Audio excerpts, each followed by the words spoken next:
Chegamos aí aos finalmente da filosofia, falar um pouquinho da filosofia da ciência.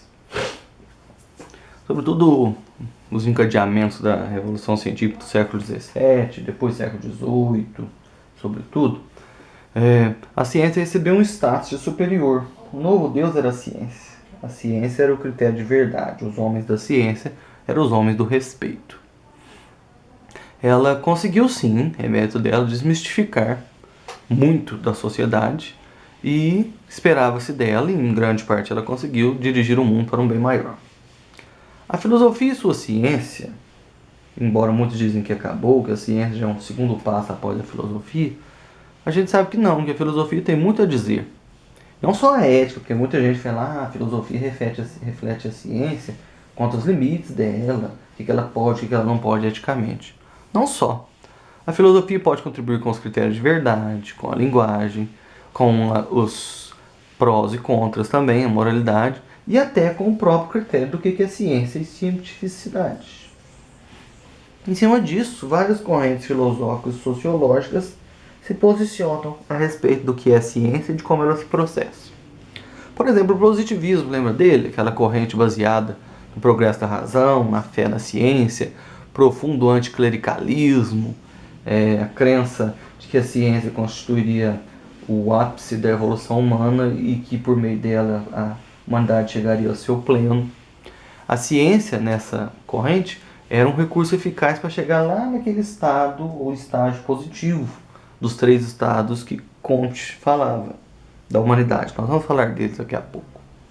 O positivismo está fortemente ligado ao mito do cientificismo. Segundo esse mito, a ciência tem um poder limitado, que abarca a compreensão de toda a realidade de seus mistérios. E ela era neutra, né? Ela era baseada na neutralidade, a ciência não atendia a ninguém, o que a gente sabe hoje que é insustentável. E por esses fatores ela podia produzir verdades inquestionáveis. Então, já que ela não tinha limites, ela investigava e tinha o poder de interpretar toda a realidade. E era neutra, segundo eles, ela podia criar verdades inquestionáveis. O Comte, Augusto Comte, diz que o conhecimento e os seus feitos para a humanidade são cumulativos, vão se acumulando, até que um dia, unindo os saberes de ontem e de hoje, a humanidade chegaria a um crescendo, a um ápice do saber.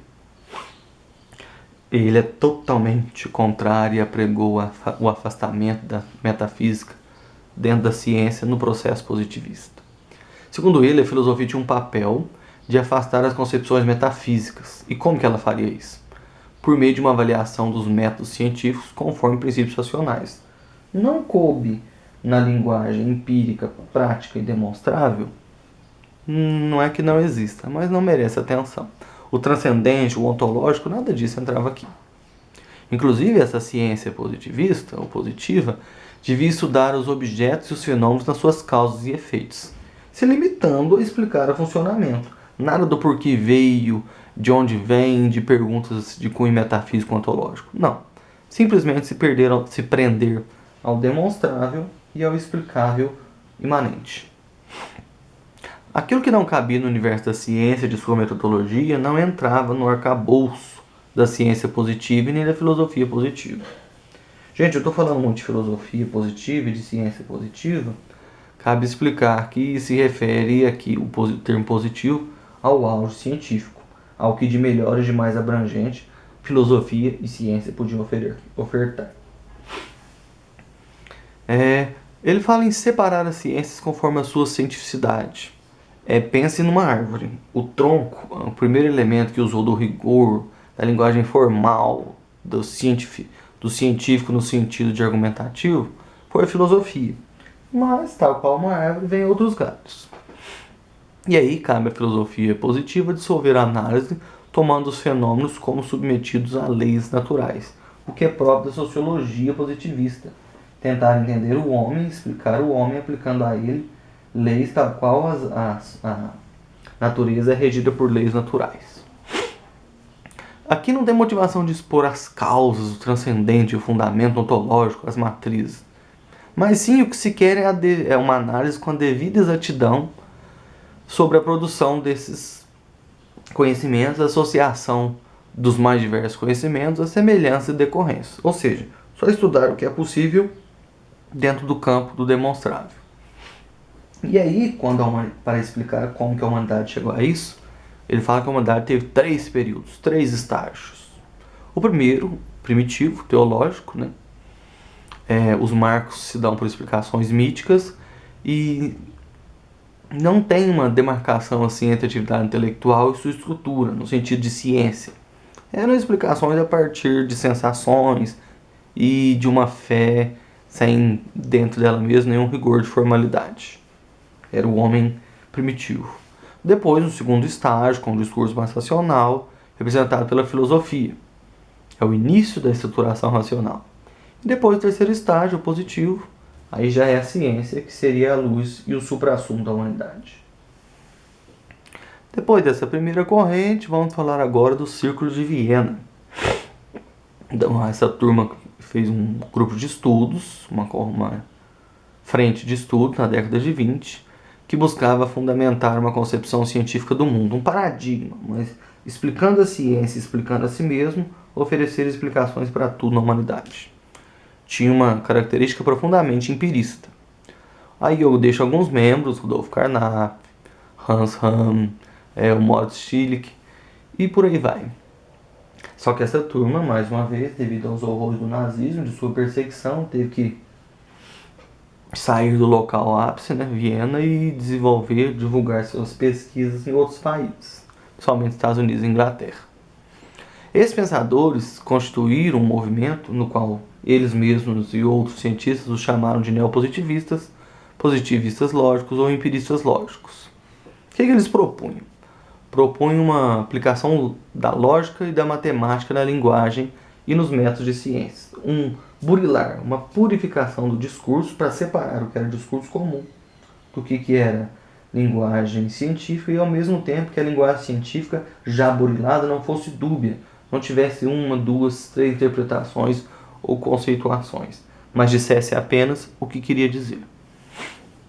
As ciências deviam se preocupar apenas com proposições referentes a fenômenos observáveis, nada de transcendente. Percebe aí o forte empirismo. Eu lembro aqui que uma proposição consiste numa afirmação ou negação de uma estrutura de modo lógico. Lembre lá daquela estrutura do silogismo e do Kant que nós já vimos em outras aulas. O critério aqui é a verificabilidade. Merece destaque esse critério.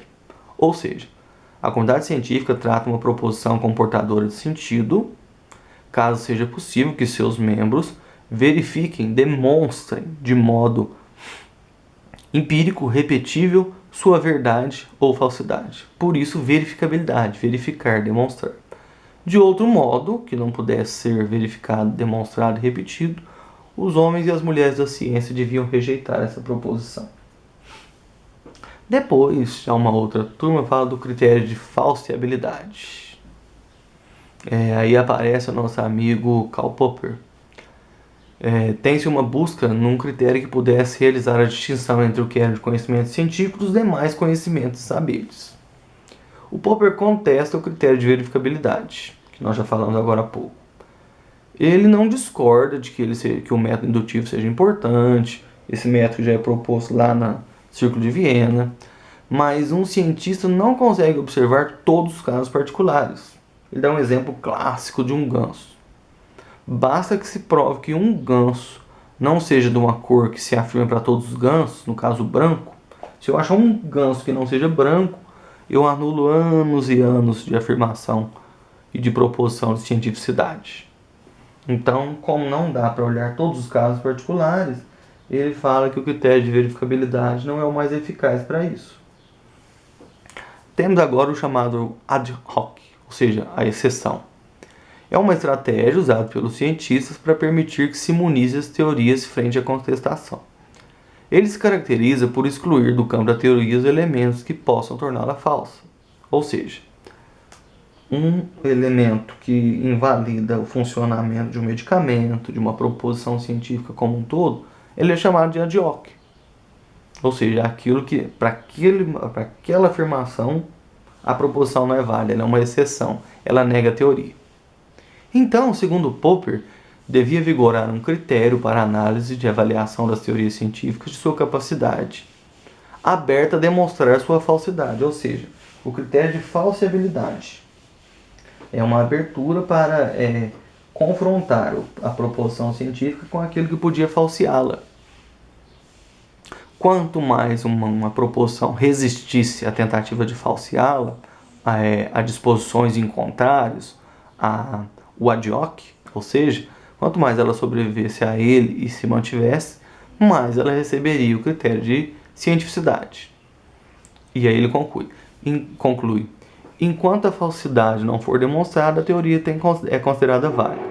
Então, o critério de cientificidade, para ele, significa resistir à falseabilidade. Logo, as teorias científicas, para ele, são provisórias. Não existe uma teoria plena, como lá no positivismo. Elas são sujeitas ao tempo.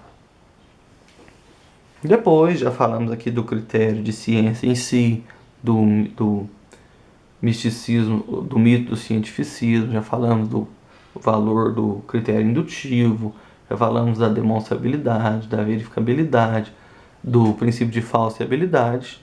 E agora a gente chega no momento da história que é chamado Revolução Científica.